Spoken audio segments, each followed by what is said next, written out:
বনগাঁয় email মারফত বোমা হামলার হুমকি পৌঁছানোর পর চরম আতঙ্ক ছড়িয়েছে পোস্ট অফিস কর্মীদের মধ্যে।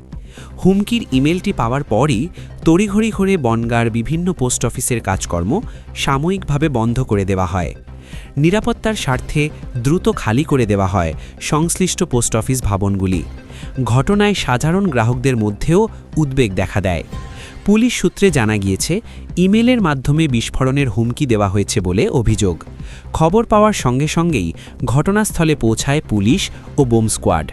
প্রতিটি কক্ষ তল্লাশি চালানো হয়, পরীক্ষা করা হয় সন্দেহজনক বস্তু আছে কিনা। যদিও প্রাথমিক তদন্তে এখনও পর্যন্ত কোনো বিস্ফোরক সামগ্রী মেলেনি, তবুও সতর্কতামূলক ব্যবস্থা হিসেবে নিরাপত্তা জোরদার করা হয়েছে। ডাক বিভাগের এক কর্মী জানিয়েছেন, হঠাৎ এমন ইমেল আসায় কর্মীদের মধ্যে আতঙ্ক তৈরি হয়েছে। বহু গুরুত্বপূর্ণ পরিষেবা সাময়িকভাবে ব্যাহত হয়েছে। তবে প্রশাসনের তরফে আশ্বস্ত করা হয়েছে, পরিস্থিতি সম্পূর্ণ নিয়ন্ত্রণে রয়েছে এবং আতঙ্কিত হওয়ার কোনো কারণ নেই। এই ঘটনাকে কেন্দ্র করে ইমেলের উৎস ও দায়ীদের চিহ্নিত করতে শুরু হয়েছে তদন্ত। সাইবার সেলের সহায়তায় খতিয়ে দেখা হচ্ছে হুমকির বার্তার উৎস।